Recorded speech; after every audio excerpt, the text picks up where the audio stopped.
Hello, this is Frank Conkling, and this is Panda Consulting's Deep Dive Workshop. And this time we're going to try something a little different. We've mentioned it before, and rather than having a set topic that we're going to go and talk about, we're just going to, freehand take any questions that we have. Anybody coming in has a question. We've got some questions already lined up and some examples, people who have submitted things. And so we'll see how long this goes, and we'll see whether you can stump the Panda. But this is just Ask the Panda Deep Dive Workshop. All right.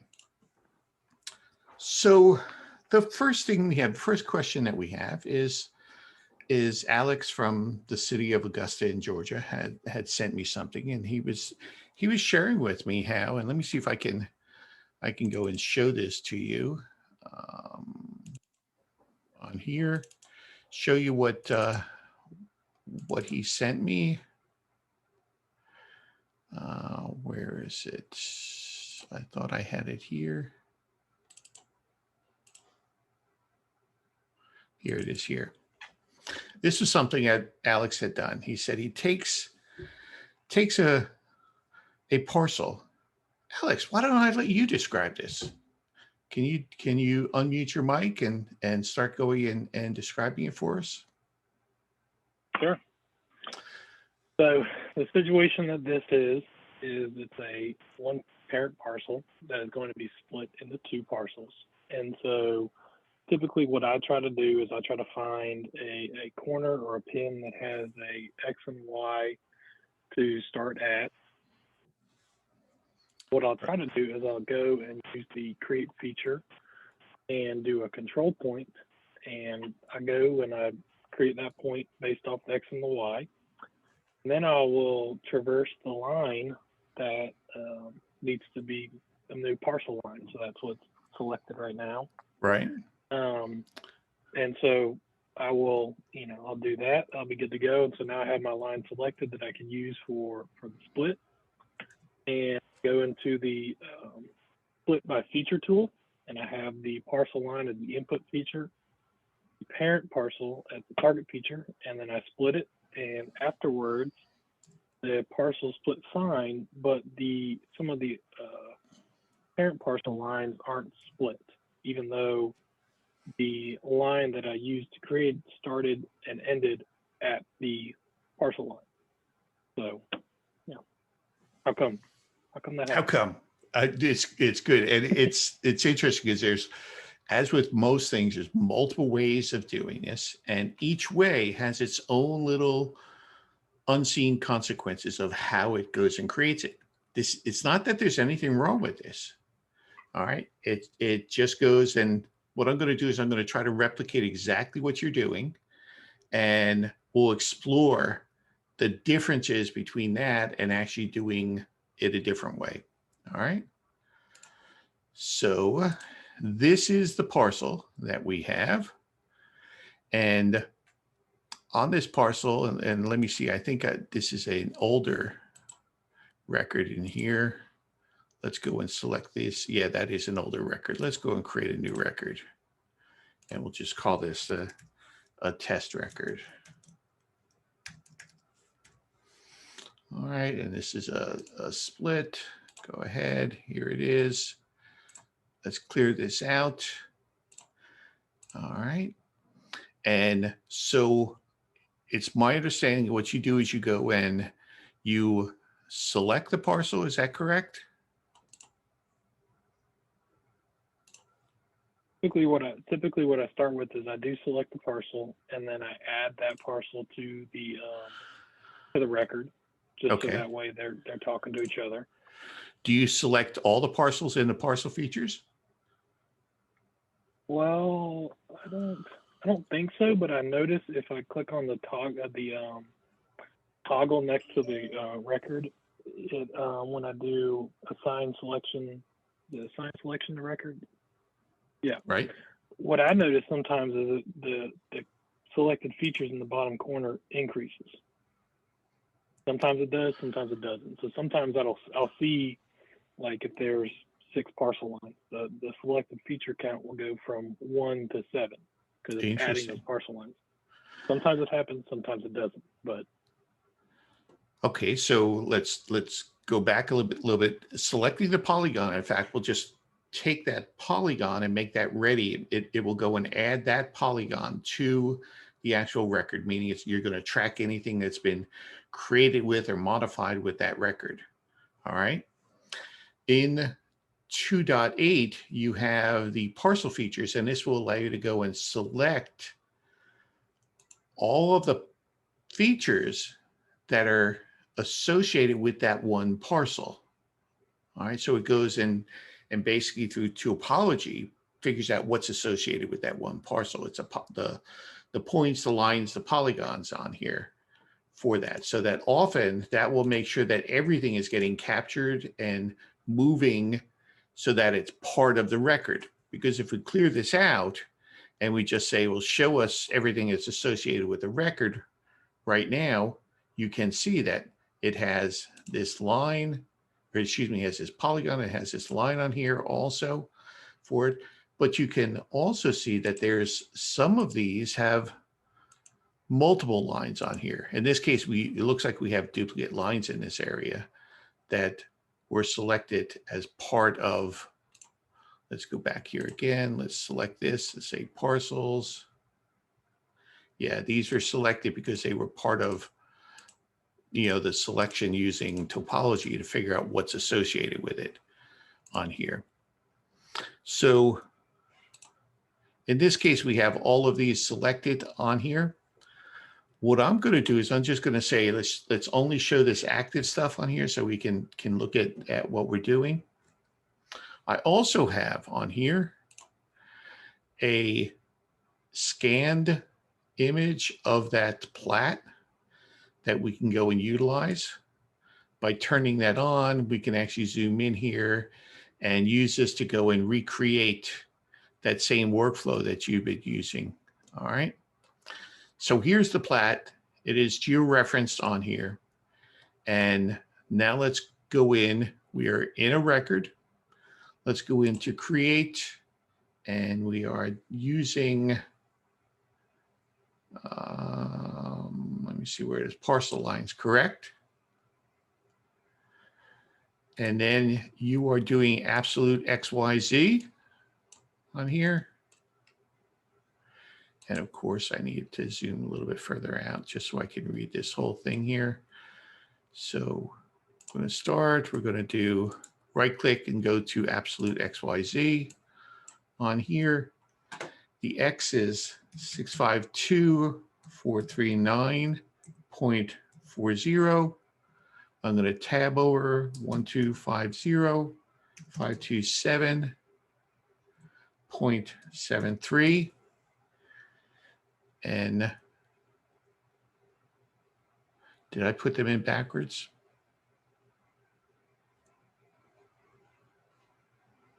Let's get out of here. I think you had an extra number. Sorry.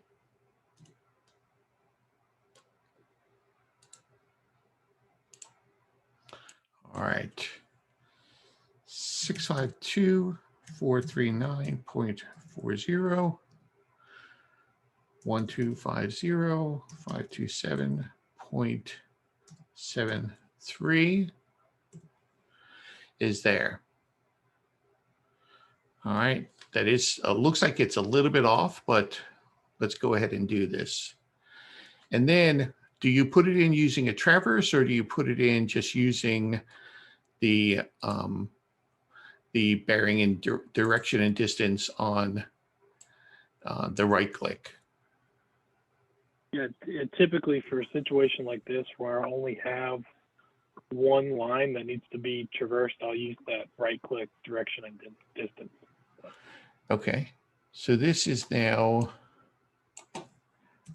360141, and this is southwest direction.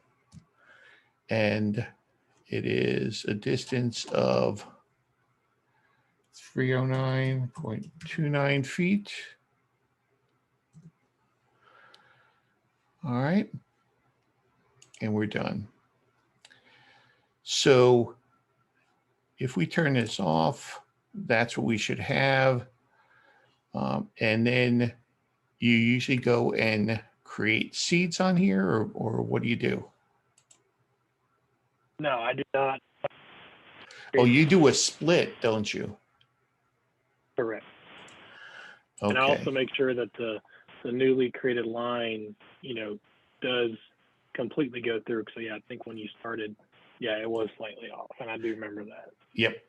Okay. And I want to make sure I purposely didn't do anything on there. So now I can go in here and I can go and say, go ahead and extend this line.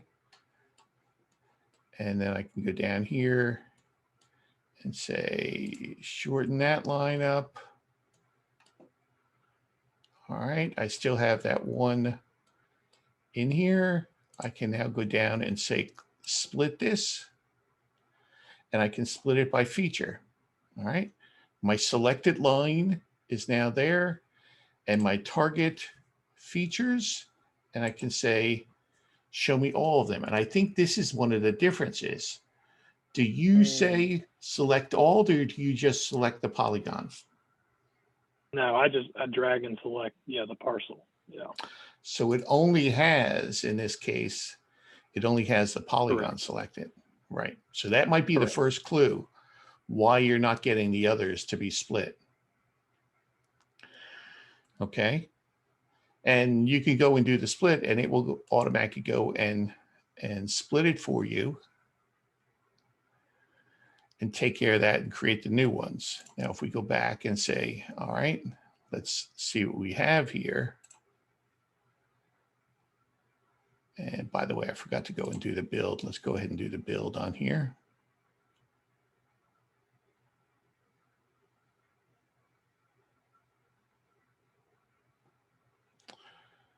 And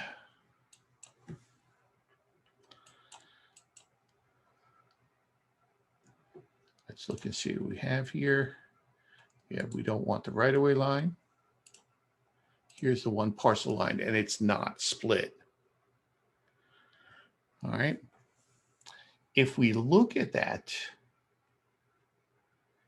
we also have that there was no parcel line ID created for us on this. Let me go back here and say, let's select everything that's associated with this record. Let's let this finish. So we've got a couple of lines here.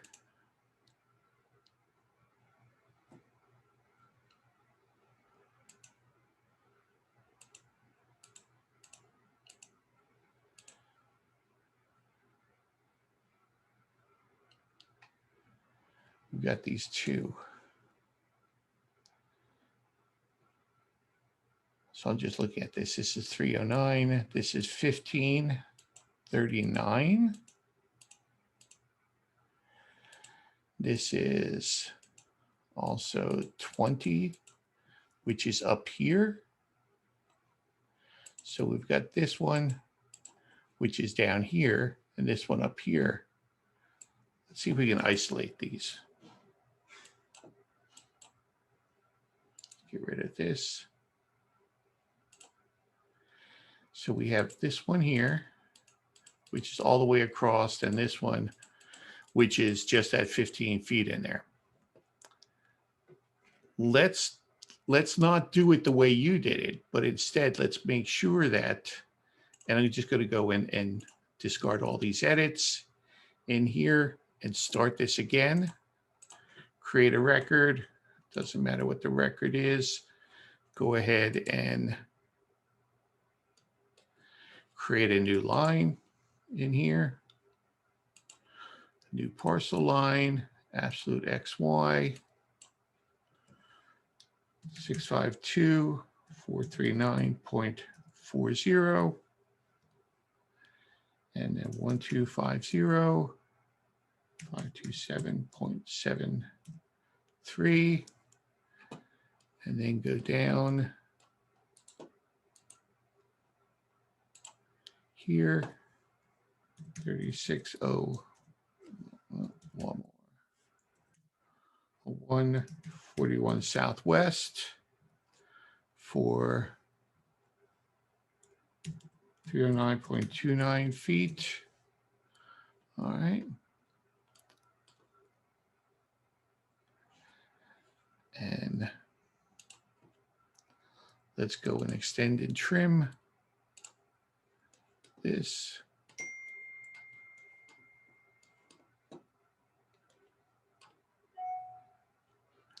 Let's go and extend this here. Now notice one of the things I didn't do this time is I did not select the parcel beforehand.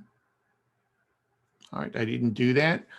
And I'm going to just see if we can do the same thing here again. One of the interesting things about the parcel fabric is that you literally can do it multiple ways. I now have one line, which is associated with this record. And if I go and say, all right, now select all intersecting, and I can control select that, control select that line, control these, this line here. So I have this line and this line, which are the bottom line and the top line here. And I have this as my intersections. I can now say, go ahead and split it. All right.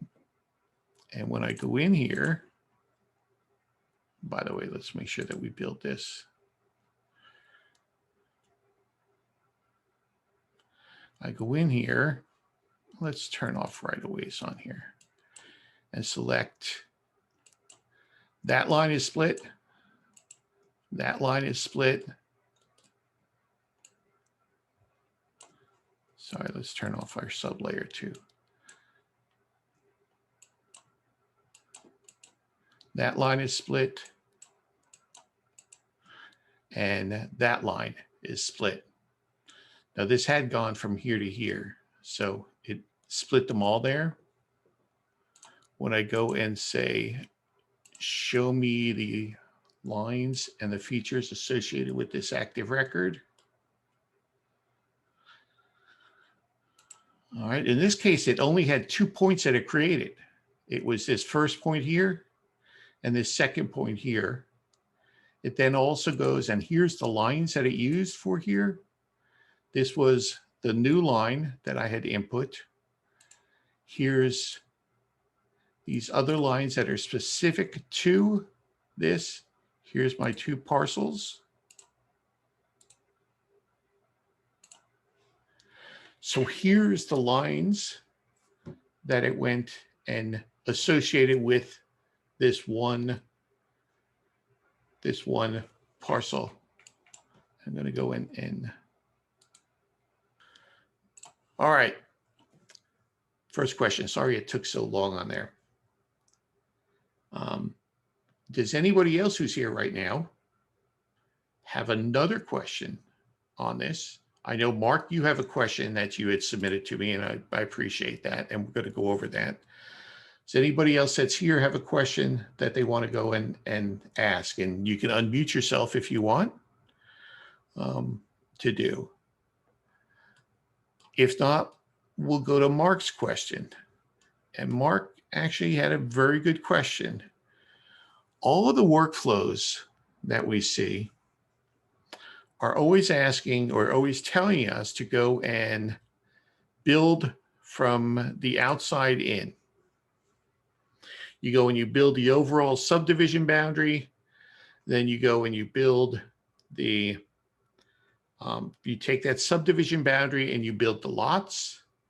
And then from there, you go and take those lots and you copy lines too, and you build tax parcels, and you do it that way. So Mark's question was, well, is that always the best way to do that? And that it might actually be better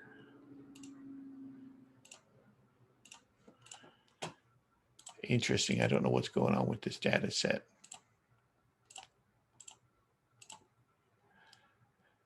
But let's see if we can.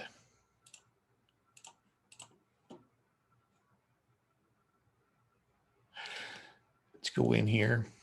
It didn't mean to crash your computer there, Frank. You know, I don't know what it is with this. let's go in here and open up another data set that I have. Yeah, sorry about that, Alex.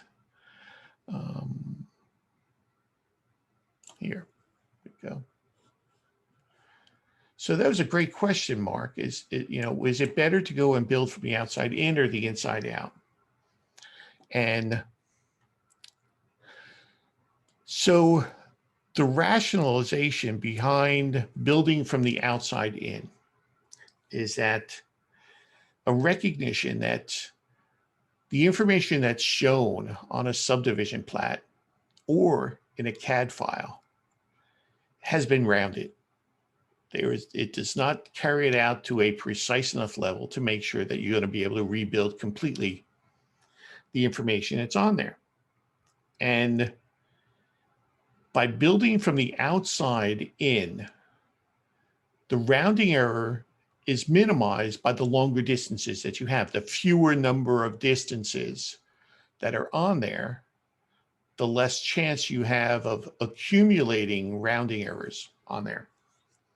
So that if I've built an entire subdivision just using the smaller lot configurations on there, it has that ability to go and accumulate that error and eventually give me problems at the other end. Is this overall a big problem? Not necessarily, but it's sort of the given that if you want to go and minimize any errors that you have on here, what you will do is you will build the larger object and then take that larger object once it's been placed in place and build inside of it. And it minimizes the errors that can be put in there. It also follows some surveying techniques in that if you've got one element, and let's do something here. Let's just create a new record here. I'll go in here. Let's create a new record here. And on this record, what I'm going to do is I'm going to go and create a subdivision. All right.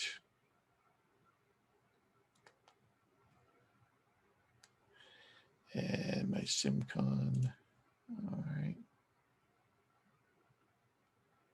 I'm just going to create a subdivision polygon.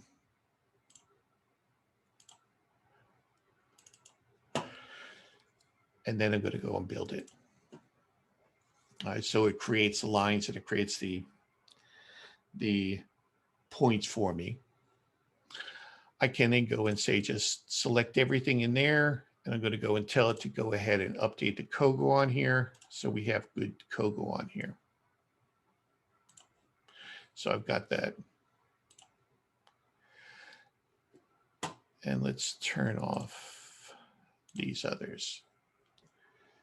So from a surveying standpoint, the information, the bearings and distances, which are shown on the boundary of a subdivision polygon, really are meant to guide us to the original monuments that are established.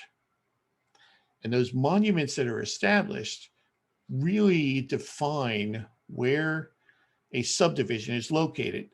It's not the bearings and distances that define it, but where the actual monuments are located.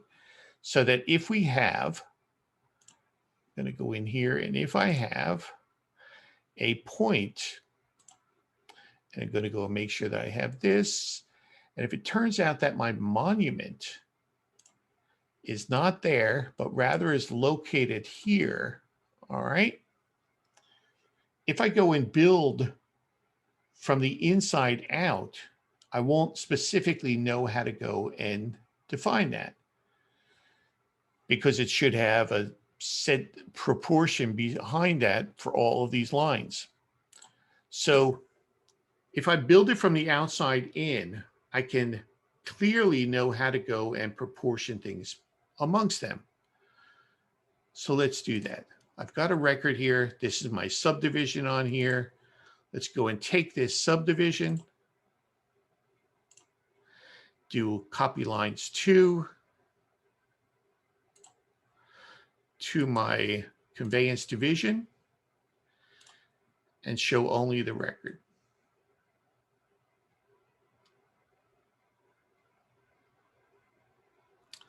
I don't want to move this. Here's my record here. Let's go in and label this. And we should have it labeled in here. There may be something set here, yeah.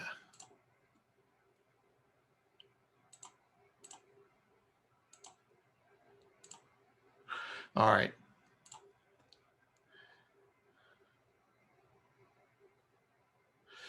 So there's our labels. Now, if we go in here and let's turn this off and let's only have that information on.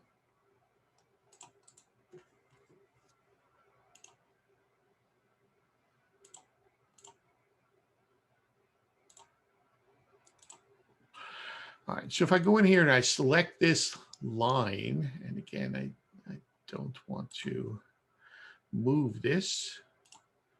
I want to go and divide this line. By the way, Alex, you also mentioned that when you had a split, if you had something pre-selected, you had to go and reselect it again. Is that correct? If I have something selected here and I go in to do a split on it,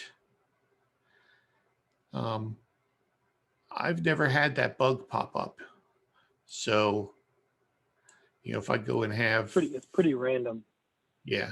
All right, so let's go in here again and select this and go into a divide on here.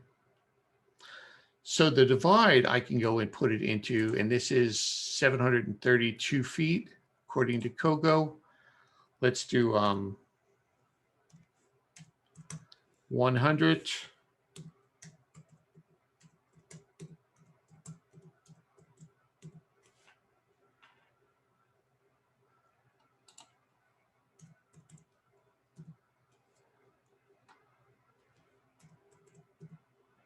And then let's say the plat says that this last one is 25 feet, but in fact, because of where those monuments were, it's actually doesn't have it. It has only 23 feet left there.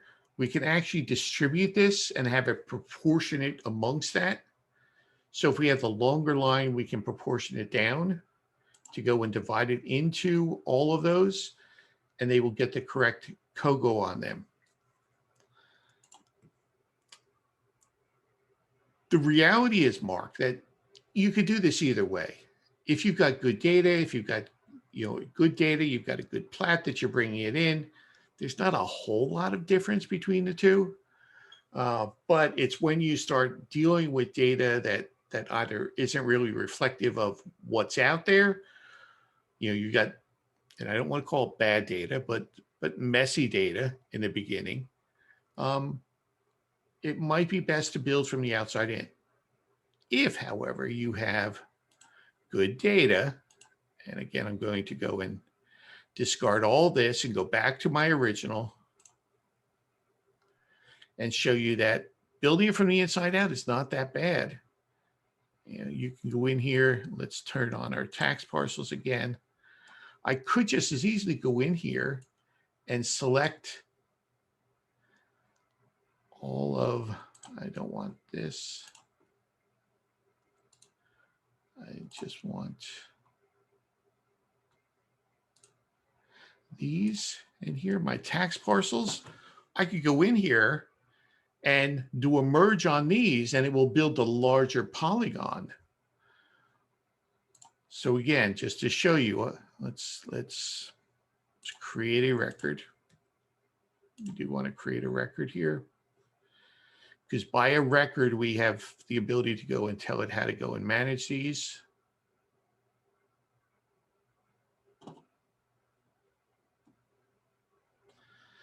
By the way, the other difference is you can actually see that I'm using real data. This is not just a tiny data set that I'm using. So I can go in here and say merge, and I can tell it to merge to a different layer, so that if this was, I'm struggling because I don't know. There we go. Merge it to a subdivision here between these. And I can tell it to go ahead and merge these, keep my originals, but change my template for my merge to here.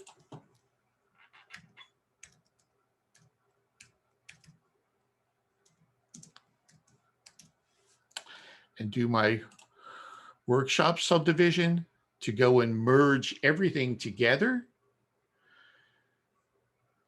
So the honest answer is it really doesn't, again, the workflow that Esri tries to go and promote is from the outside in. From a surveying standpoint, from the outside in is the way to build it.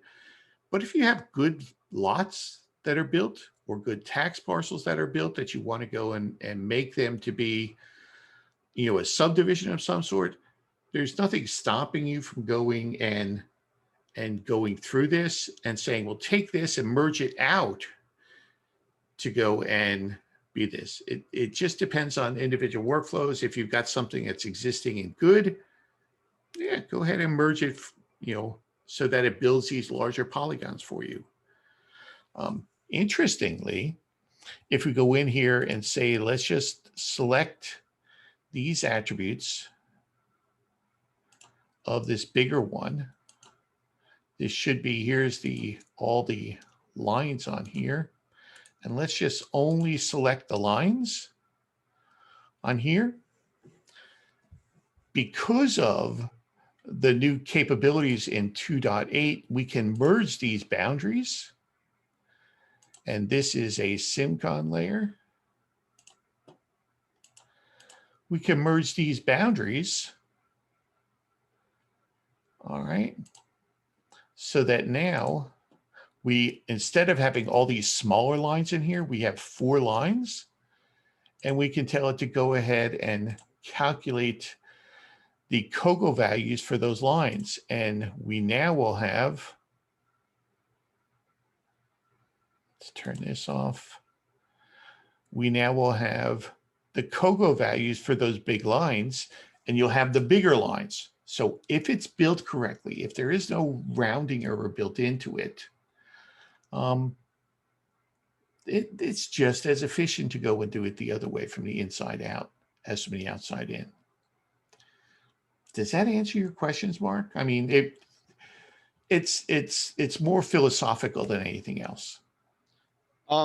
Yeah, it answers part of it, but the other half of it is, you know, sometimes on the outside, we're dealing with things that are very difficult to enter in, like rivers and natural boundaries. And then you have legal descriptions that are, you know, 1, 2, skip a few type things. And then the other side issue with that is, say if you have a plat with a regular block and there's 6 lots on one side of the street and another 6 lots on the back half of those on another street. And I was just kind of wondering, what would the most efficient way of entering in those kinds of lots and plats and whatnot?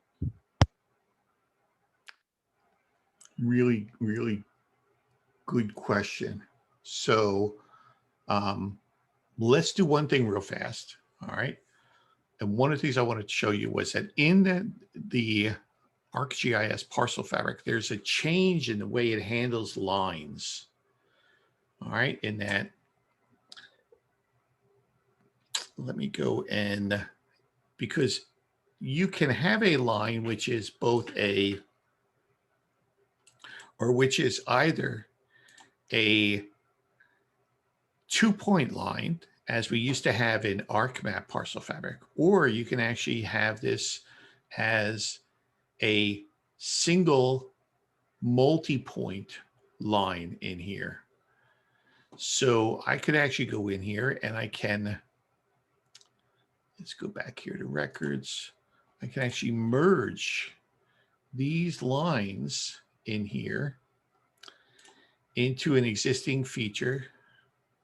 Yeah, let's get out of here and just merge them into a single line in here. Let's get rid of these points.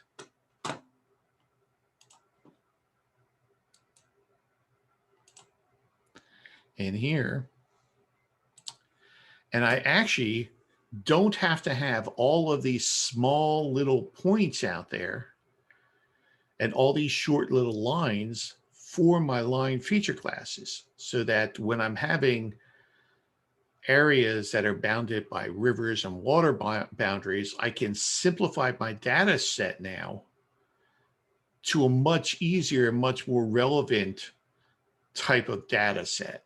So there is a big difference in the way you handle all of these small lines that have multiple vertices on here, such as this. You can merge these all into a single line. All right, you don't have to keep them as all of these small little lines anymore, so that it will simplify your data set and simplify things like joining things together and things of that sort. One thing. You also mentioned that sometimes it's difficult to go and manage to manage lots and such that are adjacent to waters. And I want to just sort of talk about that for a minute, because it turns out that one of the things that you can do is you can actually go and have it. I'm going to select these lines in here. I'm also going to, I have quarter sections and PLSS layers here. I don't want. Let me just select these. So I have polygons and lines in here. One of the things you need to realize is that with some of the tools inside ArcMap now, you can do things such as a reshape of a polygon and lines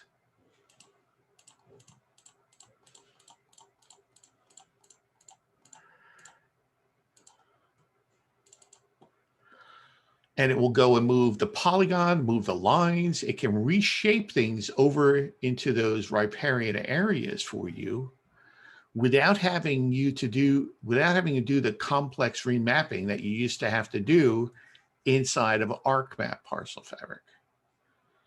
All right.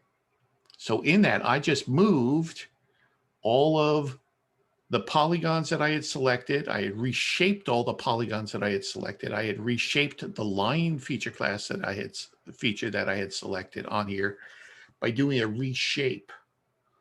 So it's not always, when you're coming across those areas that have sort of plastic or elastic types of lines that aren't well defined, recognize that you can use all of the tools inside of the parcel fabric, inside of ArcGIS Pro, and think about maybe, okay, there's splits, there's merges, there's reshapes. There's a lot of different tools that can be used to go and take care of these very difficult problems that you might have in trying to map things and mapping some of these land interests. Hopefully that helped a little bit. I'm looking in chat. Chris, you said that Denver actually has some questions. Denver, can you unmute yourself and go ahead and ask them? Sure. So I had a question regarding symbology and labeling for the parcel fabric as a whole. Okay. So each time we drag and drop the parcel fabric into a new project, it gives us defaults symbology for everything. Yes. Yes. Is there a way when we do that to update symbology that we've chosen for the parcel fabric as a whole, rather than going into individual parcel types and changing them? Supposedly there is, but I haven't discovered exactly what it is. There's supposedly inside of 2.8, and this was something that we had seen in some of the previews with 2.8 alpha and beta. You can take an entire parcel fabric sort of, and maybe it's by going and exporting it out as a map file, and then line service definition, saving it as a map file. Maybe there's unsaved edits. Let's go and save these edits in here. You can save this as a map file. Yeah, let's save it here. And then let's go over here and in here. Let's just go and add this to a new map document.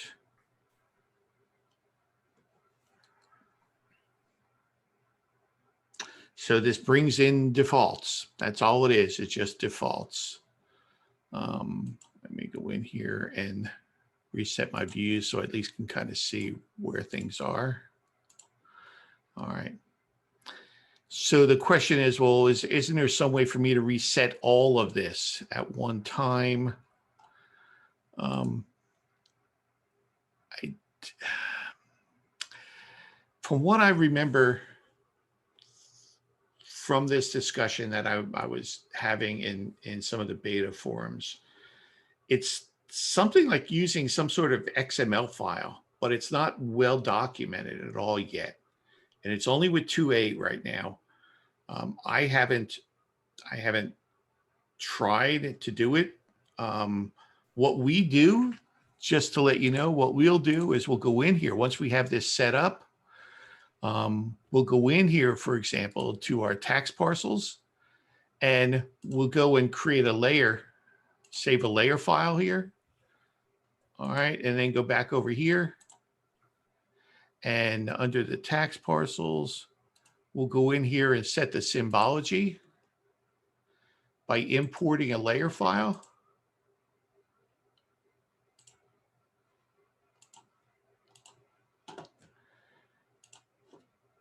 All right. And that will handle a lot of it. It doesn't handle all the configurations on here, but it handles an awful lot of it. And maybe I should do it with something that's a little bit more obvious, like maybe the conveyance divisions. But yeah, I appreciate the fact that unless you're willing to go and utilize the defaults, you wind up doing an awful lot of resetting on here. Yeah, it can be time intensive. Very time intensive. The other thing you might do is let's go in and let me go and let this thing finish, because you can tell it takes a while on some of this. But it does completely, save your symbology and bring it in, but it's still one feature class or one feature service at a time. You're doing this on. All right. So if I go and turn all the rest of this off. And it goes and it actually has the same symbology as what we had before. The other thing that, again, you might think about is maybe going and creating a new, taking a new map document. And I think I can load here. No, maybe I don't need to reload. It's more of going in here to the folders and taking and open that map document in here, which goes and pulls all that reference in. So pulls it in exactly the same as what I had before. So the map document will save all of that for you. That might be something that you can look at and maybe using it as a map document, which will reference the same thing. Now, if you're trying to point it to a different data set, that's a different story. Then you just have to reset all your pointers for it. But at least it's one way to go and say, okay, let's pull this all in and make sure that we have the same symbology that we had before on there, is to go and do that. All right. Yeah, that seems helpful. Yeah, good. And you had another question. Sure. This is kind of for the surveyor in you. Do you Mhm. deal with BLM, PLSS layers? Um, I, I, right now I don't have any clients that are, but what's the question about them? I'm just wondering generally what their accuracy would be. We have a lot of desert areas and federal lands, and in those areas where we don't necessarily have surveys, they're good enough to snap parcels to, but closer to towns, sometimes they're questionable. Yeah, it's as with anything.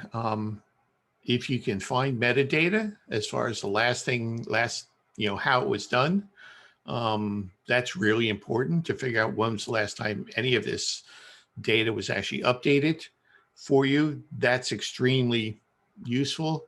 And that will give you a good indication of how good it is. I can tell you that here in Florida, the state published public land survey system data is horrible because it's not much more than digitized off of the USGS quarter quadrangles. So we don't rely upon that. Even though Florida has a program, which is a certified record program, in which any surveyor, any private surveyor that goes out and actually uses a corner and claims that that corner is a PLSS corner, they're required by law to go and file with the state a certified corner record, which defines what the monument was, where it was, any witness trees they might have found, and provide coordinates on there. Now that program has been in place since the late 70s. The problem is, and those records are available to the private surveyors. So you can go to the state, the land and boundary information system, LABINS. You can go there and you can actually find all of those certified corner records and open them up and look at them and evaluate them. I can tell you there's some corners that have hundreds of certified corner records associated with them. The shape files, which are published for them, have never been moved. It's always, it's more of a gazetteer where it goes and it allows you to go evaluate what's out there. The problem is, again, each of the certified corner records have on them coordinates, and it tells you what datum those coordinates are in. The problem is some of those coordinates, some of the newer ones, obtained by GPS and maybe even Blue Booked, but some of the older ones, the coordinate values that are on there are not much more than scaled off of a USGS quadrangle map. So there was nothing in there as far as the metadata for how accurate the coordinates are. They just were more locational. So that's one of those areas where I wish there was better information, both better metadata and better coordination on a statewide or a national level for the public land survey system, because that is the backbone of everything that we do as far as parcel mapping, except for in the colonial states. I will say that. But it's just completely lacking. It's something we don't rely upon. And as we go, county to county or organization to organization, we hear that repeated again and again. Yeah, we think our data is good, but our PLSS information is mostly just sort of use it for reference. We don't use it as far as the accuracy. And I wish that were better. I wish we had better information on that. And I know BLM and some organizations are really trying to work and up it. It's a daunting task. There's so much out there, but that's a good question. I like that. Interesting. All right. I know we've gone over an hour. A couple other things. Again, I really like 2.8 and some of the changes that Esri has put in here with the with all the tools in here. And for the parcel fabric, again, there's this merge boundaries tool. There's also a merge points tool. So if I go and click on merge points and I select these 2 points in here, it will show me that if it goes and eliminates one of those points that are in that collection I have, what lines, it's actually showing me a preview and allows removal of lines between them. And I can click on that and it will go and remove that one point that was here. Let's go and undo that and then redo it again. There is a point right here. It will remove that point and take that line and extend that line all the way to there for me. So it's a really nice tool. I could have also done that by going in here and taking these lines and done a merge boundaries on them. The issue with merge boundaries is that if I have tax lines here, if I had other lines in here, I would have to run this for every one of those types of lines for it to go and apply them in here. All right. So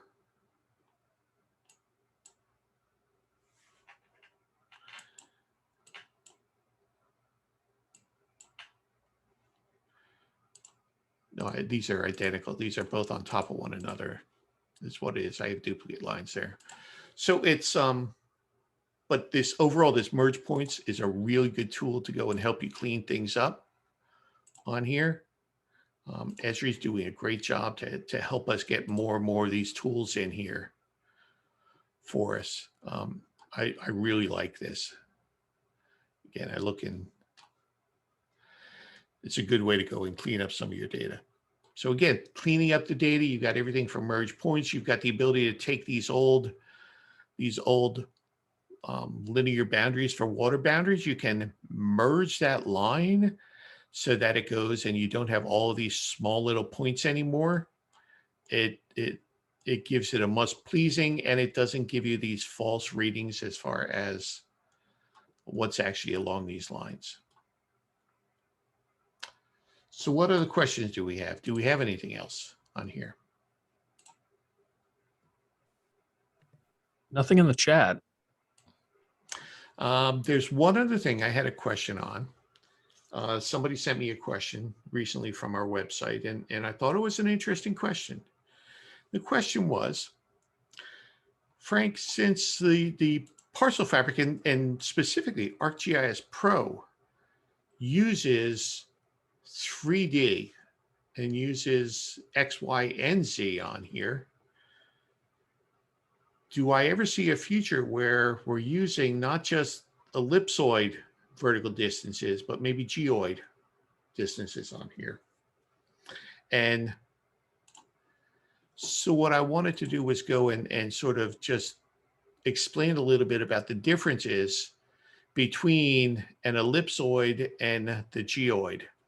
So the spherical and the ellipsoid vertical distances basically have to do with the projection definition that's utilized for the data. And these spheroid and ellipsoid height elevations, these are all referencing that projection. And as you change those projections, you would change, in fact, the different heights of those.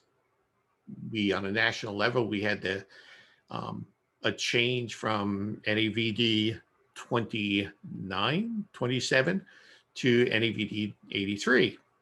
We had differences in the vertical datums and how they were defined. But the question was specifically about the geoids. And in geoids, a geoid is not defined according to the datum, but a geoid is defined according to gravity. And What that means is that as you move over the terrain, those higher elevations, that geoid actually goes, because gravity is higher in there, it actually moves according to that. So a specific elevation on one area in the water, for example, can be different from another area over in a different area, different height measurement on here. So the question was, would I ever envision that there would be this integration of geoids into either the parcel fabric or into ArcGIS Pro? And I know you can define elevations by geoids. I just question as far as how much it's going to be used. But I was also reminded that this is the ArcGIS Pro roadmap. And in the near term here, we actually have this here, which is Parcel Fabric 3D Cadastre, is probably going to be coming out in the next release, or maybe even the immediate release after that. So it's within the next 2 releases for a 3D cadastre. We don't use that much here in the United States, but I do know that as we get more into urbanized areas, whether it be Singapore or any of the highly urbanized areas, they do have 3D cadastres in place where they have built everything, and everything is defined according to 3 dimensions and Z values together with X and Y values on them. So I think that 3D is going to become more and more critical. And I think all of us are going to have to become more knowledgeable about 3D with future releases of ArcGIS Pro. I think that it is going to become very important for us. And I think we're at the infancy of what we're going to be expected to start collecting and knowing about and such. That was all I had. Do we have any other questions, or should we go and finish this off?